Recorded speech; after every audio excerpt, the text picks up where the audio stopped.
Welcome to On the Edge with April Mahoney Brains. Here, this is the spot where the conversations are pointed, the guests are sharp, and the responses are never dull. Did you bring your thinking caps? Because it's time to put them on. Because the conversation starts now. Well, that's good. But now you are on the edge with me and my brains. Brains, welcome home. You are at the spot, the place where the conversation is pointed, the guests are sharp, and the responses are never dull. And look who I found, Dennis Ford. Well, hi. Yeah, I've been wanting to interview him for, 2 years now? Well, I think that's about the time we first talked. Yes. And I found him, like I find most of my precious jewels on the internet, and I was fascinated by him. He is an actor. He's a director. He's a award-winning speaker and author. He is the president of QLP. We're going to ask him what that is. And also, Brains, he swings from a trapeze. We're going to talk to him a little bit about that. And all the amazing work that he's doing. Welcome to On the Edge, Dennis, finally. It is a delight to be here with you. You are a total rock star, and I am honored to be here. Well, thank you so much. Maybe I get in the Hall of Fame. You ought to be. The Podcast Hall of Fame. Story. I'm sticking to it. Thank you. I've been killing it, though. I'm not going to be humble about it at all because it's been work, but I love every minute of it because I get to talk to great people like you. So tell me and my brains, how do you show up in the world, sir? Well, that's a big, broad question. As you said, I've got a lot of areas I could go into. What do you want to attack first? Let's just start with your humble beginnings and, maybe your acting career. Well, I actually didn't start acting till I was 40. My first 15 years, I was in a very corporate environment. And I kind of wanted to do it, but as soon as I even dipped my toe in the water, the powers that be said, no, we don't do that. And so I had a 15-year career in commercial real estate, and I was a senior vice president in a great big company. And when I left that in 1992, I then got my first agent and started acting then. So I guess about 38 when I started. So I was a late bloomer. So what was the acting bug? It must have always been in you. What really sparked you to move on that? Actually, I was dating an actress at the time. Oh boy. And I'd never even done a high school play, literally. I'd never been on stage except in the corporate world. And so she got me with her agent, and I auditioned, and the agent was really kind and said, wow, I think we have something here. And pretty soon I was doing commercials, films, television. Wow. I co-starred in a BBC miniseries, which was really special. About 4 or 5 years ago, I got to beat up Michael Pena when he was playing Cesar Chavez. And so I certainly did not want to be the day player that ruptured the star's spleen. So I had to be very careful. But that was really fun. And it's more an avocation than a vocation. Let's face it, there's a gazillion actors in the world, and it's very difficult to make a living. I already was, I'd started Quantum Leap Productions, and it's kind of a niche or boutique communications company, and we can talk a little bit about that if you like. So I have just been acting, here as an Arizona actor for, I have 30 years. Probably almost. Wow. And I do enough work that it's super fun. I mainly just enjoy it. I mean, they pay well, but I do it for free. It's that much fun. No, we don't work for free. We don't work for free. No. But you know what? If it feeds your heart and it feeds your soul, that's good. That's really I love doing it. And I'm very connected to theater. Quantum Leap is actually very integrated into theater. And we can talk about that too, if it's. Well, I do want to talk about that because you are a big, strong proponent and advocate of my daughter's work, and she is just. Glowing. Oh, she's stunning. Well, and what she's able to do, she just takes my breath away. Yeah, she's just really absolutely amazing. Takes my breath away. So tell me a little bit about Quantum Leap Productions. I had 15 years in the corporate world, and it was a very staid, conservative world. And I definitely colored outside the lines in my role as a senior vice president. And I was a manager of the Phoenix office of a company called CB Commercial, very large commercial real estate brokerage.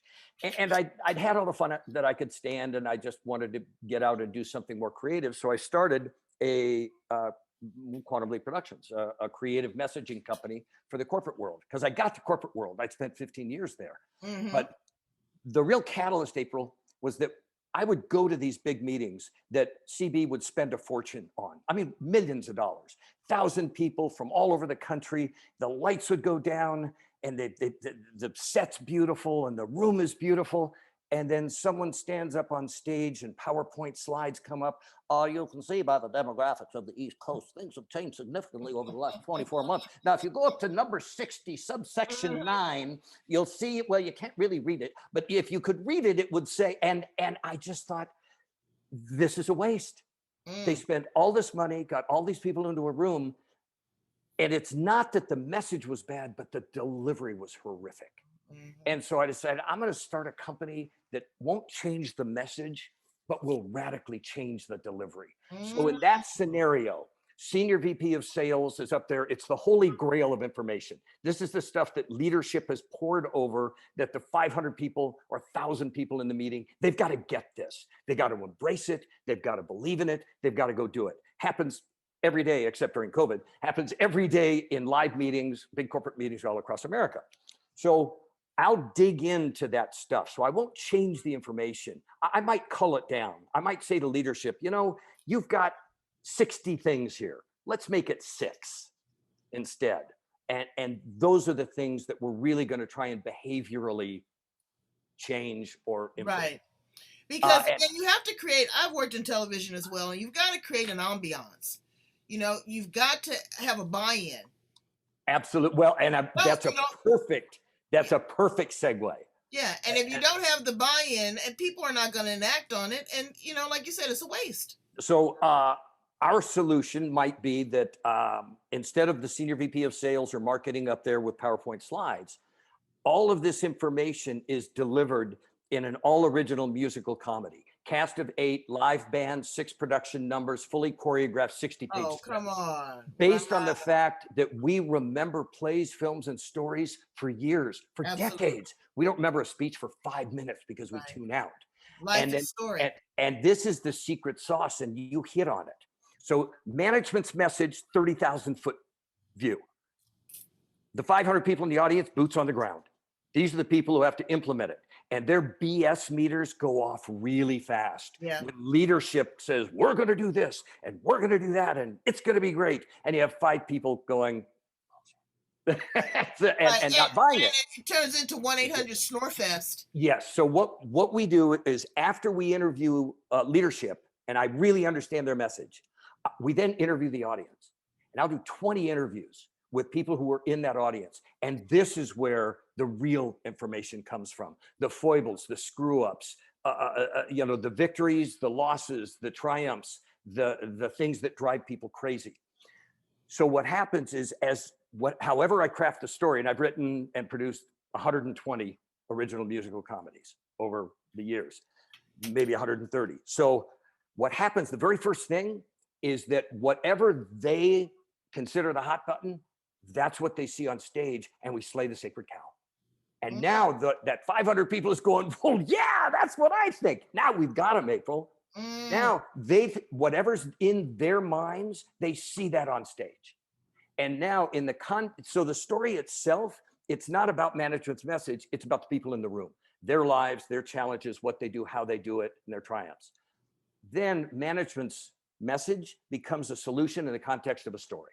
That's if there's a formula, that's the formula. Everyone is different because we custom create. But that's great implementation because it's fun, it's interactive, you get real-time responses. Oh, we have never, in 30 years of doing these, we have never not had a standing ovation.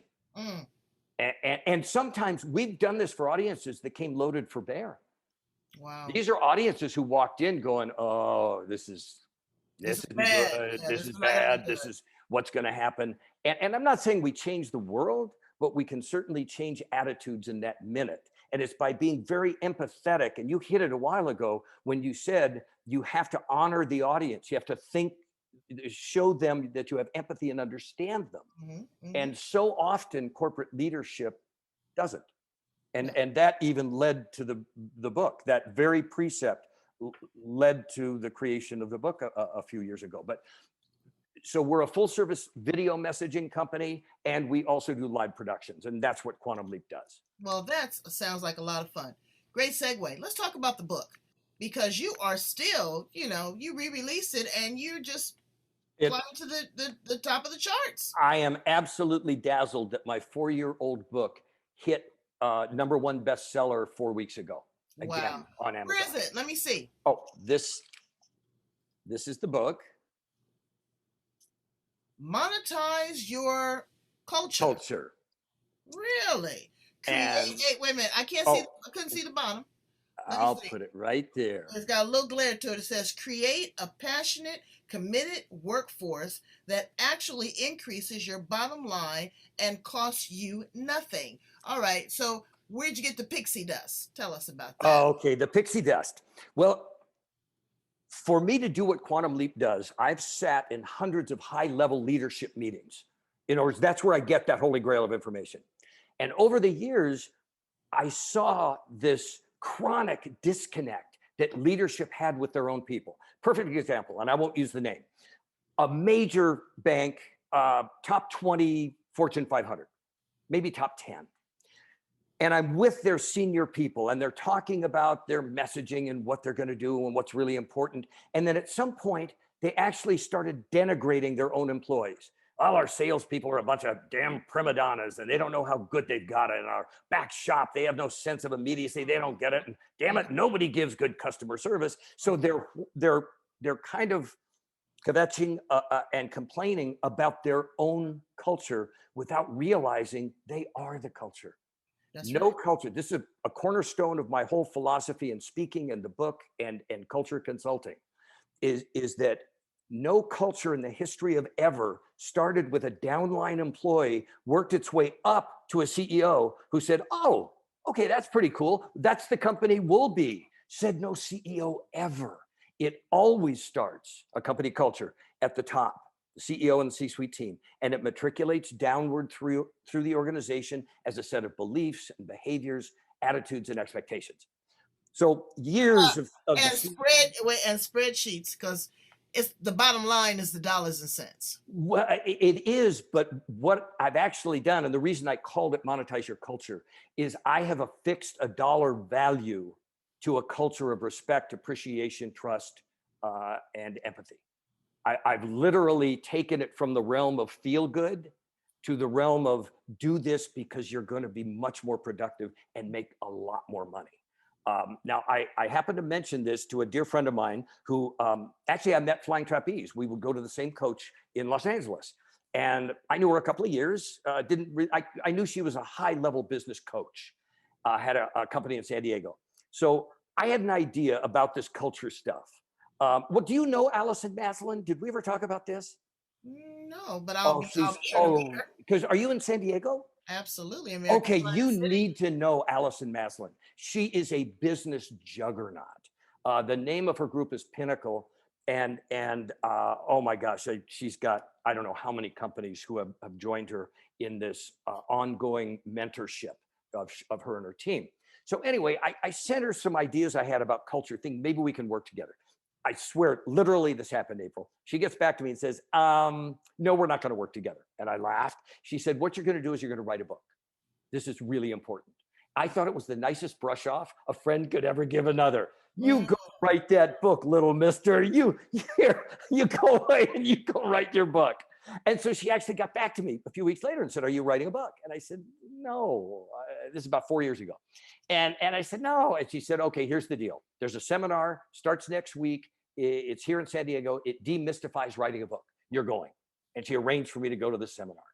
And she was right. It demystified it. And 90 days later, I had the book. So wow. So when you actually have a deadline and have to do something, it's amazing what you can get done. Absolutely. And so that was the genesis of writing the book. But it's all based. I didn't set out to be a culture guy. But what I realized is, I'll put it this way, and I've said it before, even in keynotes. Everything that I advocate in the book, an eighth grader knows. If you'd say to a 13-year-old, let me ask you, do you think somebody who's, I don't know, trusted and respected, do you think they'd do a better job and work harder? 13-year-old, well, duh. I've sat in the room with Wharton MBAs and Stanford MBAs and Harvard MBAs, and heard them denigrate their own employees because they Well, don't. to me, like my Jamaican friend says, you can have as many degrees as a thermometer and still not know what temperature it is. They go to school, to learn how to learn. They never go to school to interact. And a long time ago, I worked for a major corporation. Oh, yes, Brains, I have had corporate jobs, good ones. And there was a culture of entitlement. It used to be where our moms and dads worked for a company for 20 years. They knew they were going to get that pension. They knew they were going to get their benefits. They knew that they were going to, as long as they stayed, that they were going to gradually go up the food chain. That all changed. And it's not the family environment anymore, the camaraderie. It turned into, a dogfight, dog eat dog. I was talking about the corporate culture of some of the women, because women are really at a point now where they really want to take over. And I get that. But if they don't work on the isms, sexism, racism, classism, you're just changing the gender. You're not solving the problem. Understanding the value that each individual contributing employee, from the janitor to the CEO, brings to the corporation. Honoring and respecting them, getting their input is very, very important. You can't tell me how to put a bicycle together if you don't give me instructions. If I've never used a power tool before, how do I know what buttons to push? You have to engage these people. And sometimes these figureheads get at the top, and again, they diminish and degrade the workforce. Those are the individuals that are making that machine run. We had a philosophy at a company I worked for there was an inverted pyramid where the power really came from the bottom and went up. And it was a dynamite company. I'll never forget it. Overland Storage and Proxima. That's a rare company that thinks culturally that way. It was amazing. But now, the business world has changed so much, Dennis. You know that, like I know that. Everything is now off-site. Everything is virtual. During the pandemic, these corporations had to take all their intellectual property and entrust it off-site to someone's home. You were not able to monitor the productivity initially of your employees because they were doing it from home. They had those badass kids pouring Kool-Aid in the laptop that you sent home. And so you've got a lot of change, flux, and pivoting. What do you say to individuals that are in these corporations now, really about honoring this new change, this new paradigm? I actually don't think that the new paradigm of working from home changes the precepts of my philosophy and protocol. I created it for the most part 4 years ago when I wrote the book, prior to COVID, when everyone worked in offices.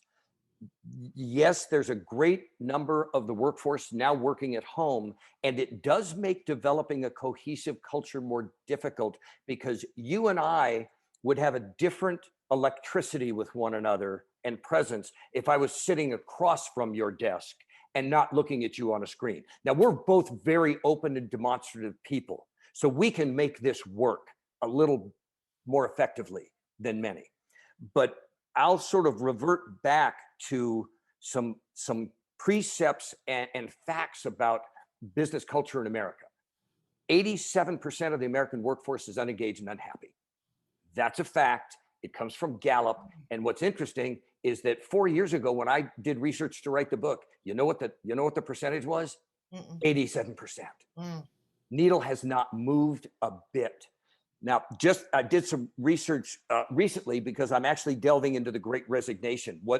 The reason that my book took a pop and went to #1 again is leadership is scared to death of the Great Resignation, because not only are they losing employees they'd rather keep, they're having a very hard time finding employees to replace them Right. that are of the same caliber.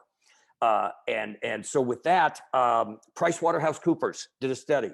65 to 75% of the American workforce has one foot out the door actively looking for their next job. Mm-hmm. Monster.com said, no, it's 95%. Mm-hmm. So given that, then I researched how much does it cost to replace an employee? Well, rule of thumb is 2 to 3 times their salary. Absolutely. So if you do the simple arithmetic, and I've done this for leadership of a couple of companies, the simple math of looking at how much it costs them each time they have an employee they would rather keep leave. Then it begs the question, well, how do you keep employees? MIT Sloan School of Business just did a study, very open-ended. They said to thousands of employees, give us the 10 most important things to you. Money was number 6. Mm-hmm. Number 1, respect. Number 2, inclusion. I want to be included. I want to be in the know. I want to understand our why, not just our what. But that inclusion also includes diversity, equity, and inclusion. Absolutely, it does. The next was, I will not work for a toxic manager. 4, I don't want to work in a environment of what's the word I'm looking for? Not intolerance, but just sort of ethical abuse. Mm-hmm. Ethics are really important. Then it gets into money and compensation. Well, they had done a study with C-suite leadership. How do you think your employees feel? Respect was at number 9, money was at number 1. Mm. So it shows this massive disconnect, which isn't a surprise because 87% of the American workforce is unengaged and unhappy. There's got to be a reason. So the solution, if it can be really just drilled down, is that we as human beings respond to being respected, appreciated, and trusted. And when we're respected, appreciated, and trusted, we tend to give our best effort. And also, we're going to stay where we're appreciated and trusted and respected. Well, that doesn't just go for work. That goes for your relationships. That goes for society. That's every aspect of your life. So, it's the human condition, April. Absolutely. We live Absolutely. and breathe that. We have to do that. We have to do the deep dive. We have to pull back the layers and do the introspective work. And that's what I do in the book and for a client. Is we sort of first we evaluate what is your culture. Here's another tenet or cornerstone of my whole philosophy. I'm talking to a leader. Your culture is not what you think it is. Right. Your culture is what your employees think it is. Absolutely. At the end of the day, it actually doesn't matter what you think it is. The reality is what your employees feel. That is your culture. Mm-hmm. And so I've developed ways to evaluate what a culture is at a snapshot at a given point in time, so I can say to a CEO, this is your culture. I'm sorry, it's not good news. Most CEOs are not going to like what they hear because, again, 87% are unhappy and unengaged. Yeah, but again, because they're disconnected. They are, and also I'll preface this by saying their boss, who is the shareholder. They are, but at the end of the day, though, a happy, engaged, trusted, respected employee, according to Harvard Business Review, 50 to 70% more productive. Imagine if you could say to a company, how would you like to be 70% more productive tomorrow? Can't be done in a day, but I'll just say tomorrow. And it doesn't cost you a dime. Mm-hmm. Well, how can that happen? When you have a culture of trust and respect and empathy and appreciation and inclusion, people will choose to go above and beyond. There's these 2 levels of effort. Another thing I say, I'll share this. Every day, every employee in every company in America arrives at the workplace with the same choice. I'll say that again. 200 million employees every day, the same choice when they start the day. How much effort am I going to put in today? Am I going to go above and beyond, or am I going to do the least amount I can get away with, stay under the radar, not get noticed, do just enough to not get fired? Right. And what's the difference between these two levels of effort? 50 to 70%. Okay, So, but now let's look at. I understand what you're saying. Let's look at the real world. Okay, tell you how I extracted myself from corporate America. Had a boss, coolest company ever. I need you guys to make me $1 million today. $1 million. And if you do, we'll pop champagne. I'll throw you a few $100, give you 4 or 5 days off. I came back from the vacation. I was like, wow, $1 million. We made it that day. You know what that joker said to me? Today's maximum is tomorrow's minimum. We're pushing it for $1.5 million. Okay, there was no respect there. no, He didn't even allow us to settle in with the good news without other demands. They become disconnected. Businesses are looking at productivity. How much can I get done for the least amount possible? They don't want to do the hand holding, the coddling, the nurturing that it takes to change the culture, just like in society. They don't, that's not important to them. And now you're looking at the numbers like I'm looking at the numbers. Inflation, possible recession, wars, disease. All of this is going on. To go in and coddle your employee and say, you know what? We're going to be a little softer. We're going to be a little gentler. We're going to care more. Yeah, we're going to wait to see the numbers at Q3. What are those? I just don't see them buying into that, Dennis, and that's not what you're doing. I know it's very genuine, and I know that it is going to work. But for, again, Fortune 500 companies that are looking at their stock, their stock numbers depleting, how are we gonna tap into that? They just don't want to do it. One company at a time, April. Okay. I get what you're saying. I'm not throwing in the towel. I know, I'm absolutely positive that and it's not just reading the book, it's bringing me or someone like me and my team in. Mm-hmm. And the leadership team has to say, okay, we are bearing ourselves to you. Right. We want to do this. Because if a CEO wants to do it, the rest of his or her team doesn't, it's not going to work. If you have naysayers. So the first thing is you've got to have a company that gets, we need to change. And can this change happen? And can it radically affect how employees feel and whether or not they stay? It absolutely can. There's just enough companies doing it, April, to be models. Now, I'm the first one to say that every time Forbes or Fortune or Wall Street Journal or Fast Company puts out a list, the top 20 culture companies in America, they're the same 20 companies. It's out of the tens of thousands of companies in America, there is a veritable handful that get culture, but enough of them do to illustrate it works above and beyond someone like me advocating it. However logical it is, however much sense it makes. And what I have done, as certainly as best I can, is I have tied behavior and attitude to actual productivity and revenue. And I've made the two on the same line so that a leadership team really can say, if they buy into it, okay, wait a minute. What you're saying is that if we create this culture, that our employees will be driven to, one, stay with us and they're not going to jump ship, and two, there will be an increase in productivity because of this above and beyond versus I won't get fired today. I guarantee them that there will be. And I believe you. It is human nature. Debbie Downer. I don't want to be the Debbie Downer, but I want to definitely come with an opposing point of view, because we're still dealing with pay inequality. for women. Well, You know, and that you can't have a good culture with pay inequality. no, you can't. You And you can't. know what? And this is another thing that gets me. This is the big $25 buzzword: diversity, equity, and inclusion. I don't want to be a number. I don't want to be just that black person. I want to have a seat at the table. I want to be a decision maker. I want to be an influencer. I want to be an impactor. That's when you're changing corporate culture.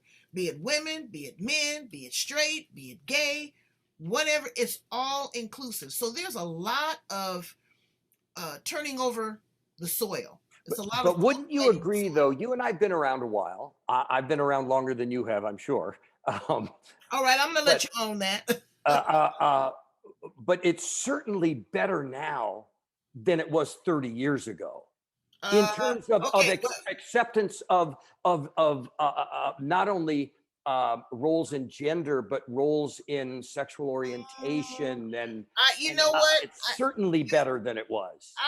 I wouldn't say certainly. Oh, No, wait. it is. It It's is. Come it's on. it's better. Okay, I'll agree that it's better. How much better?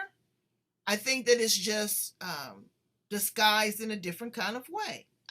I'm just telling you from my perspective as a woman of color that have been in these corporate environments. Okay, and I'm not, I've hung with the muckety mucks, and the bottom feeders. Okay, I totally get it. I totally understand also the great resignation. But what I don't understand is what the heck are these people going to do? Everybody wants to be an entrepreneur. They're going to end up being entrepreneur. That is one of the hardest jobs. You built a business. I have a business. That is one of the hardest jobs that you can do. And you still are not working that singularly. You still need a team of people. You still need to hire where you're weak. So you still need to incorporate these same type of values as an entrepreneur, as a Fortune 500. Well, I would agree, but I think most are leaving to go what they perceive as a better job, Hmm. meaning they have a certain skill set, whether or not they utilize that skill set in the next job. Employers are so hungry for talent that if someone is nominally unhappy in their job, it's easy for them to go because of the great resignation, because of the very, very low unemployment numbers. I mean, and the swing is mind boggling. 18 months ago, we were at the highest unemployment since the Great Depression, 15%. Mm-hmm. 18 months later, we're at 3.5%, the lowest in 4 decades, 5, 6 decades. So it That's why gives. I don't have a lot of faith in the numbers. I'm just not, I'm just not watching the pendulum swing. I understand what you're saying. I get it, and your boots are on the ground. You do it much closer. You have a better radar on it than I do. But I'm just gauging the pulse of the people that I talk to all around the world. Just really where their head is at now when it comes to employment.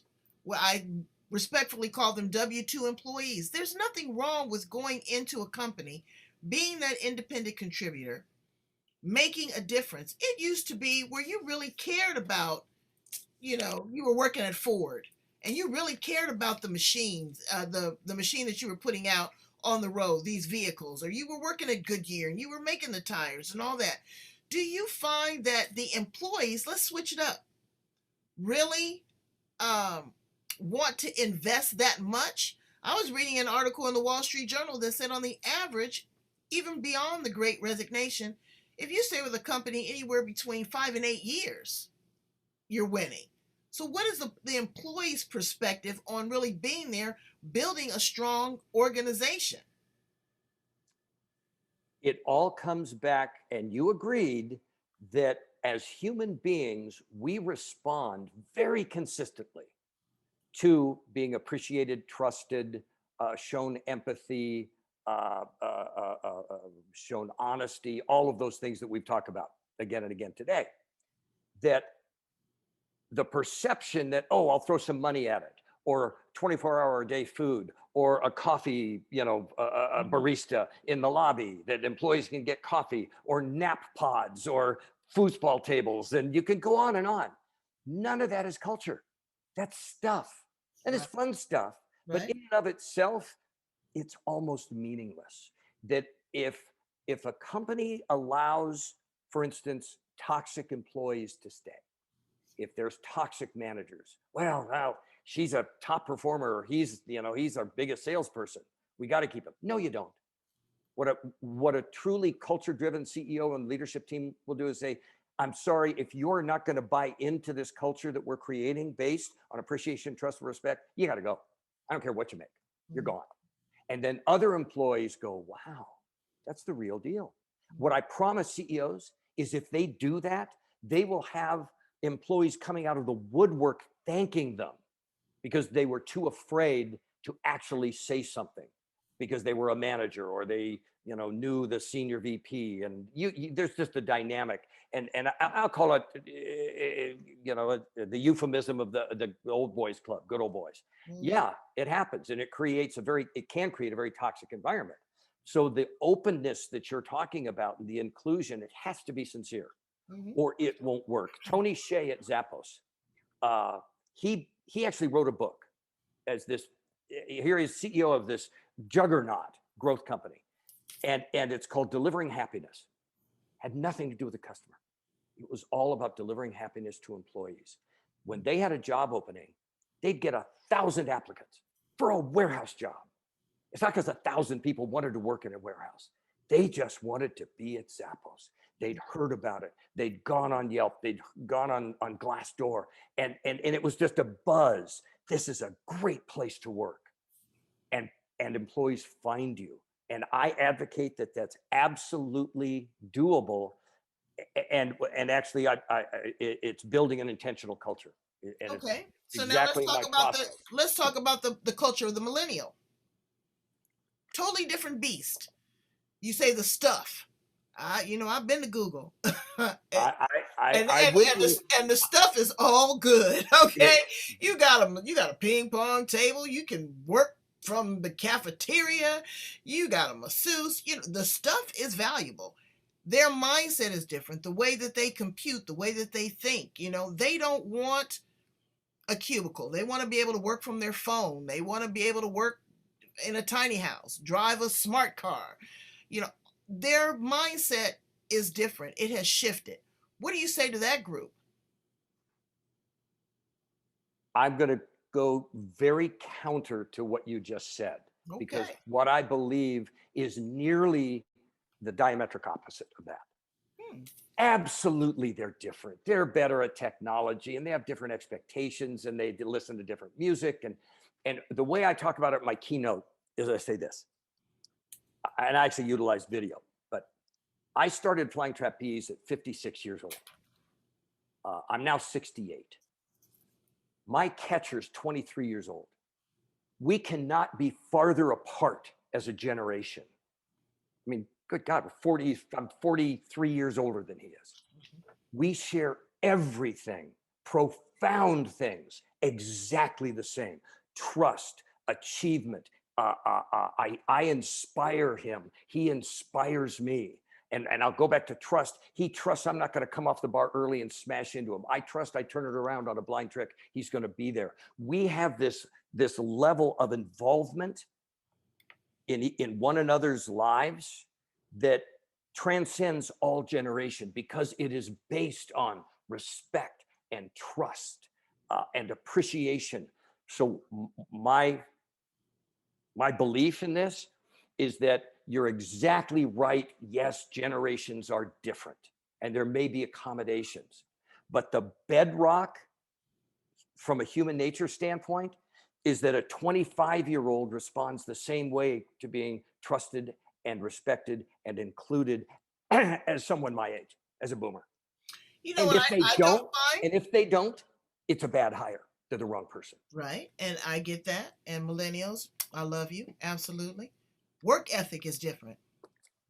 You know, And again, I have responsibility and loyalty to the organization is not deep rooted the way that it was when we were growing up. oh, It's do different. they deserve? Do these companies deserve loyalty? I Uh, don't think so. If I were 25 and I'm treated the way corporate America treats people, I wouldn't be loyal. except if it's a company like Zappos, Southwest Airlines. There's a handful of companies Right. that get it. I will always come back to that basic tenet of human nature, April, that when we are treated this way, it's not like it solves every problem in the universe, but I've got a bedrock, I've got a foundation under me.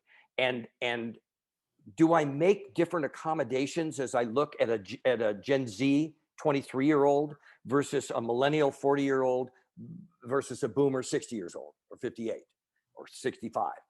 I may have to look at those and understand that I have to make accommodations. But will a Gen Z stay if all of these things are felt? I advocate that they're much more likely to stay. And in fact, it was Gallup that did a study that, well, it's that money is not the driver. No. Gen Z and millennials are much more concerned with your why as a company. What's your why?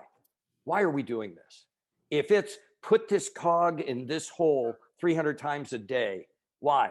Doesn't matter. You don't need to know. They'll be gone. If they're somehow brought in and included, even if the job is mundane, but frankly, a great culture will try to make that job less mundane. But that said, the person understands and embraces that they're part. And you said this very early in our conversation, to feel a part of something. I want a seat at the table. Doesn't matter if it's a janitor or the senior VP of marketing. Everyone is important. A great culture values everyone. Everyone gets treated with respect. Everyone gets treated with trust.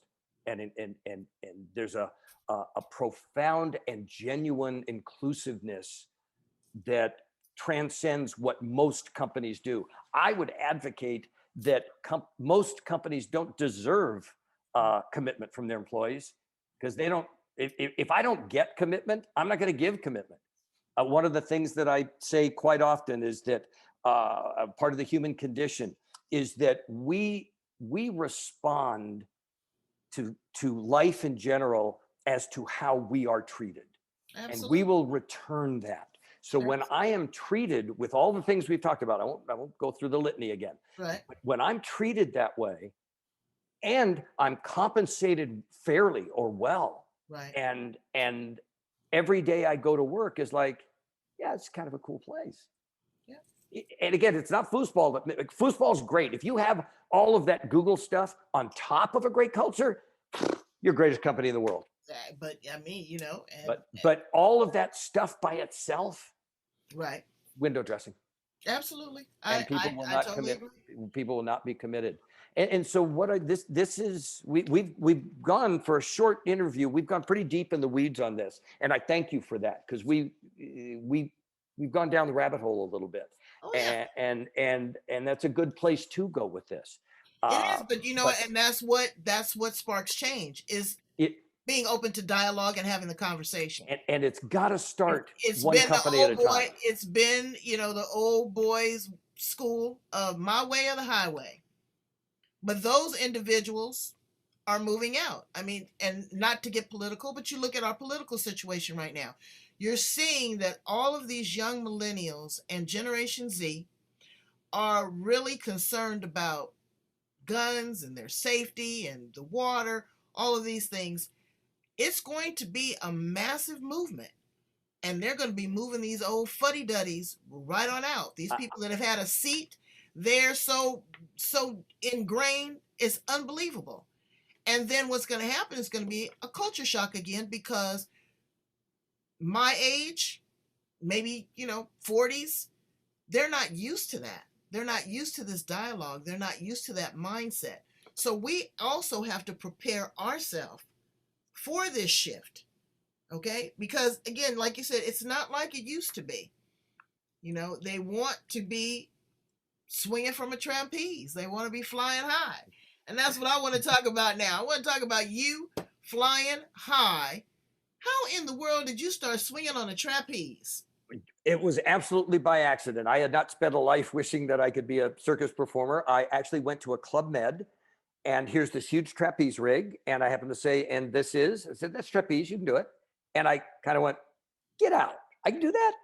And I was just one of those people that the first time I climbed the ladder, left the board, trying to learn my first trick, I rolled off the net and thought, this is the coolest thing I've ever done in my life.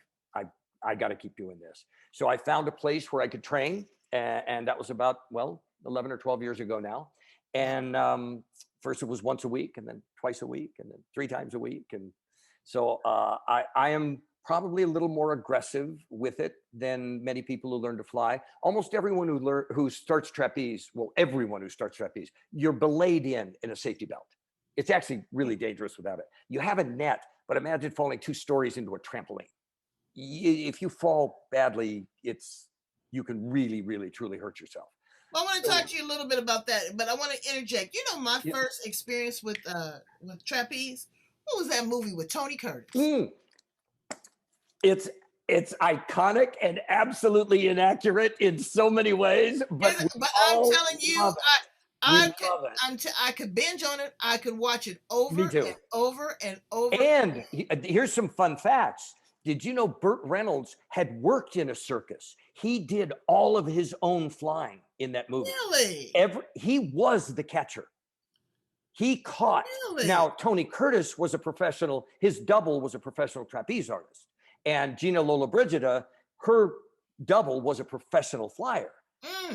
But such a great movie. What's the Burt name Lancaster, I don't trapeze. remember the name of Trapeze. Trapeze. Praise, and Burt Lancaster. Google it. It is awesome sauce. It is absolutely awesome sauce. And when you watch it, realizing Burt Lancaster did all of this, it makes him even more amazing. This Academy Award-winning actor literally could have the chops to fly trapeze at that level.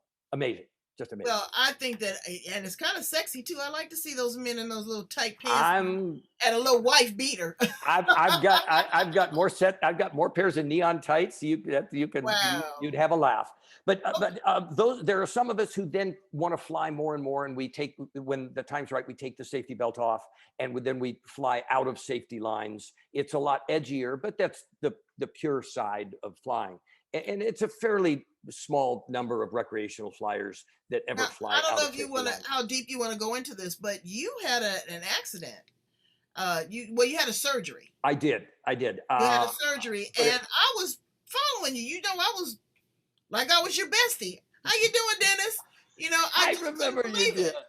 And I was like, you know what? And you recovered. You know, thank you, God.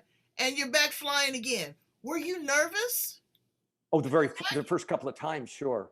Yeah, I had a massive spine surgery. I had 12 laminectomies, 6 discectomies, and a fusing of L4-5. When I went in, I had 6 ruptured discs in a row and a complete displacement of L4-5. And was that a cause of a result of that, or just, you know? No, just a lifetime of doing sports. You know, I'm an old guy, and my discs. Wow. And I work it pretty hard. I've been an athlete all my life and have probably done maybe more abuse than many would. But it took me 6 doctors to find the surgeon. I literally went through 6. Nope. And finally found the guy who understood me.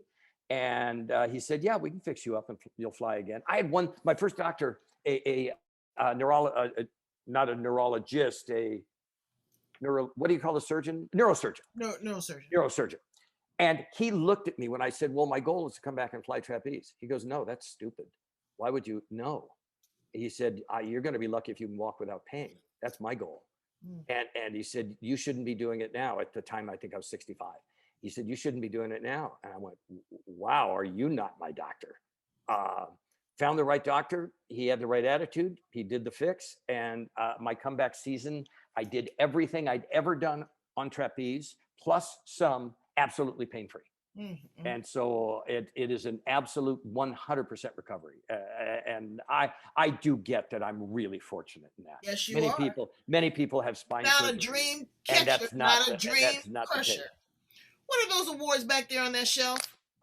Those are Emmy Awards. I thought so. We have actually won 6 Emmy Awards over the years. I'm scared of you. We are grab one of them. I want to see it up close. Grab one of them.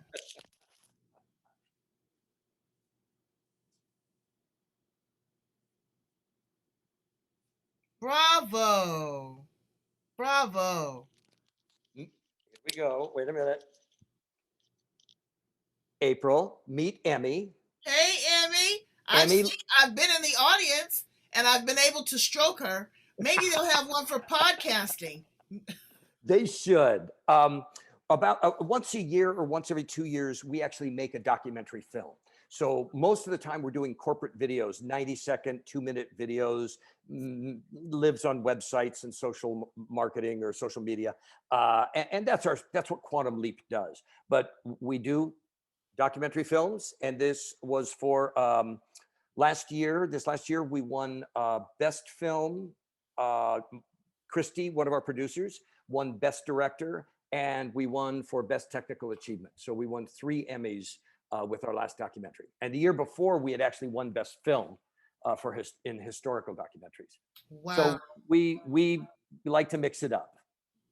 Well, let me tell you, You're very sweet to ask high. about that. You are flying high. You are mixing it up, and you are doing deep-rooted work. And I like the banter back and forth because that's what my brains want to know. They're going to ask those questions. They don't. And they're really good questions. Believe me, I'm in a minority right now, April, and I get that. If I keep rolling back. Ageism. You know, I've got an uncle, bless his heart. He's working at 80.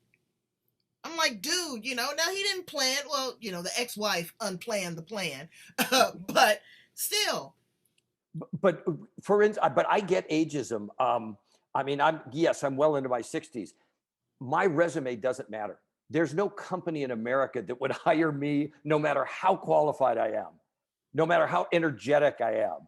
There's not a company in America that would be likely to hire me for anything based on my skill set. Now, I could probably go be a greeter at Walmart or work at Home Depot, but I'm talking about, a job utilizing my skills as a communicator and filmmaker. That's the problem. Well, that's part of the problem. That's a part of the culture because me, my history and my story and my family story and epigenetics and all of that is a part of who I am. So mixing the old with the new can only be a recipe for success. And not looking at this wealth of knowledge that can help mentor and mold and structure this upcoming generation is a disadvantage. And I think that it does a disservice to an organization. And part of my metaphor with trapeze is exactly what you just said, that I inspire these 23 and 24-year-old flyers with what I am able to do, because they're going, well, I mean, you're doing stuff I'm doing now or trying to do, but you're 40 years older than I am. That means the sky's the limit for me.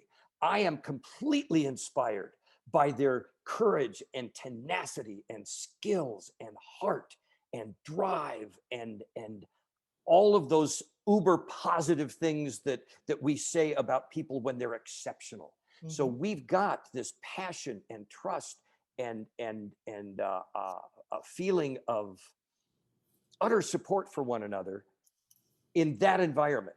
And it's exacerbated by the fact that we're all at risk. They're flying out of lines. I'm flying out of lines. We screw something up, we are going to get hurt. A catcher misses the catch or takes the catch, and then I slip out. It's going to be a real rough trip to the net. I'm trusting that the catcher will either throw me off because the catch isn't there, or if he's going to make the catch, we're there. And I will challenge someone in a corporation. Said, we can do that out there. You're saying you can't find common ground with a 26-year-old salesperson? Bullshit. I don't believe it. I don't believe it. When people of different ages can come at each other and find the areas of consistently and of consistency, and find the areas where they have things that are in common, not just, well, you're this and you're this and your music's this and this is my music and you don't get tech and I love tech. Yeah, it's all true, but let's get to the core. Let's get to what drives our heart. Let's Right. get to what drives our mind. Exactly. And wow, what you can accomplish once you're there. I absolutely believe in what you just said about the generations being stronger together than apart. Absolutely. And that's what Absolutely my agree with show that. is based on, is emotional intelligence and raising relationship capital. That's what we do here on the Edge. Dennis, I could talk to you for Yes. hours. You are such a Oh, you are awesome. tell my brains how to get in Oh, contact with you. Who's that pretty lady that just went past that there? that is the director who won this. And this is Christy, and she won this. Where's she at? She gone? No, well, she's going to come say hi. Come on, say hi, Christy. She just is back from yoga. This is April. Hi, April, this is Christy. Christy. Bravo. I'm so proud of you and your accomplishments. You guys are doing amazing work. This guy. Yeah, he's a good guy. Thank you so much. Nice to meet you. You got a great team there. You really, really do. And We do. I am really inspired by what you're doing. I have faith. I have hope. I know, like you said, it's one company at a time, one employee at a time. I hope that it's at least 10 CEOs at a time. No, and I'm even encouraged that the Great Resignation is going to help the cause, because it's getting CEOs' attention where they weren't paying attention maybe 4 or 5 years ago, when it was just business as usual. Right. If someone doesn't work out or they quit, fine, we'll replace them. But you got these big boys. We call Amazon Daddy Jeff.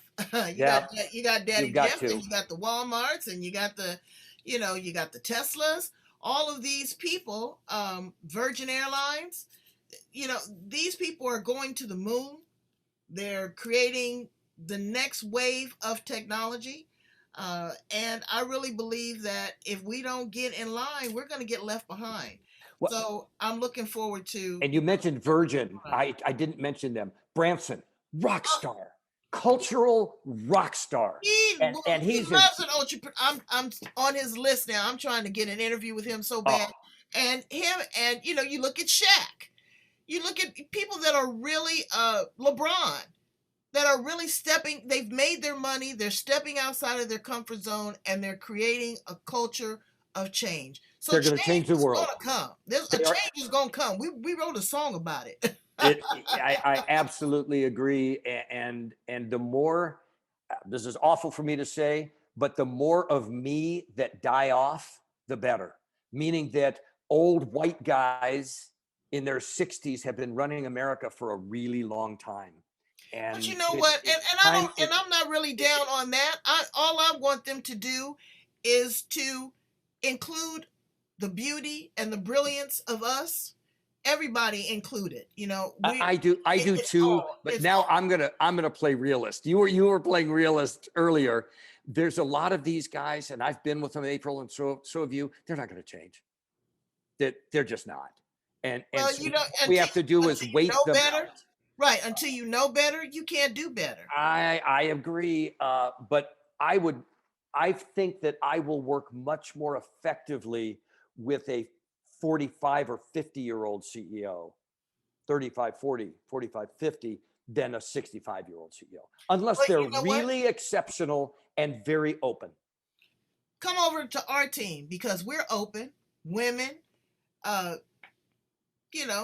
people around the world. Work with us to be the template. Brains, I got somebody I want to turn you on to that is really a mover and shaker, this whole virtual world. But also this needs to be incorporated, because I don't want it to be reversed. I don't want people to get so stuck on their, blackness or whiteness that they cannot see the gray. And that's where we need to come to. We need to come to the gray, because, we all have to survive. And I'm just so tired of the same old conversation of the haves and have-nots. And it's getting worse now. I mean, they give us a $15 an hour raise, and now the cotton picking gas there was a place here in San Diego, $7.50 a gallon. Yeah. And what a coincidence! The major oil companies are booking record profits, never seen before profits. Because Geez, I there's a wonder if war there's a in Ukraine. correlation. I don't get it, but whatever excuse works. But you know what? We're going to work it Yeah. out.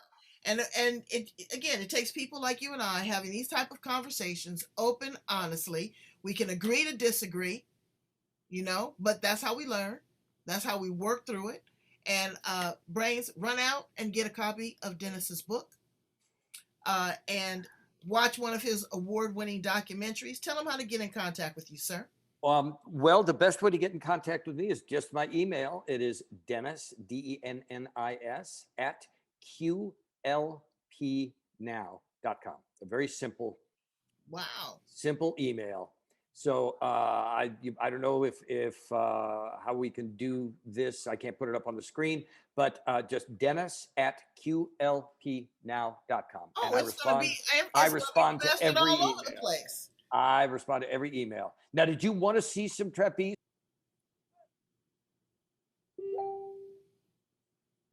Is this your backyard, Dennis? I wish it was. This is in the mountains up in Big Bear. Oh, wow. Look at that. A friend of mine runs a camp. Look at that.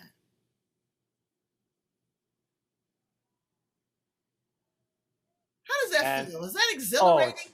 I can't even describe it. It's the best thing ever, April. It's what keeps me coming back. It's the reason. It's my passion.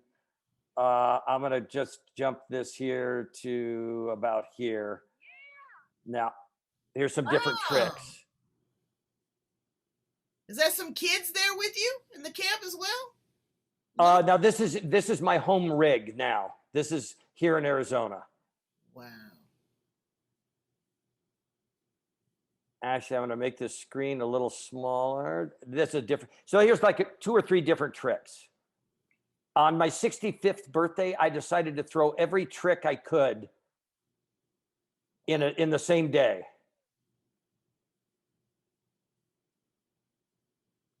And we'll just show you one more here. What kind of skill set do you have to have for something like that? Do you have to be, good at gymnastics? I know you have to have a lot of upper body strength, and you have to be relatively petite in size.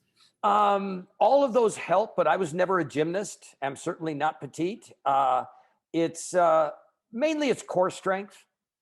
I would say number 1 is core strength, and if you've got some core strength, you'll be amazed at what you can accomplish. And then as you do it more and more, you want to be in better shape as you increase the difficulty of what you do. You want to be. Look at that! You're doing a sexy bag. Go ahead with yourself. Look at that! Wow. So and way too. Yes. Well, and that's actually the criteria.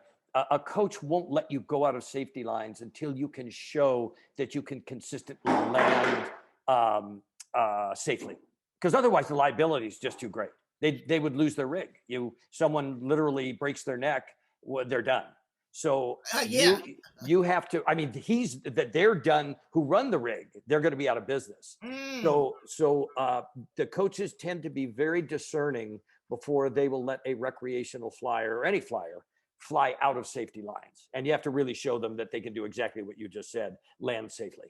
Absolutely. So that's what it looks like, my friend. You have landed safely here on the edge. I thank you so much for your time, for your energy, for your wisdom. And it's been worth the wait. Absolutely. I'm so glad that I pursued you. You are the best. I'm glad you did. You're a rock star. I enjoyed being here very much. And I just look forward to staying in touch with you and your brains. Absolutely. And if you're ever in San Diego, come on by. I will do that. There's actually a place I love to fly in San Diego. So we just might pull that off. Don't be shy, okay? Thank you so much, Dennis Ford. Brains, check him out. QLP. It's for you and your company. Monetize your culture. Thank you. Bye. Talk to you soon. See ya. Thank you.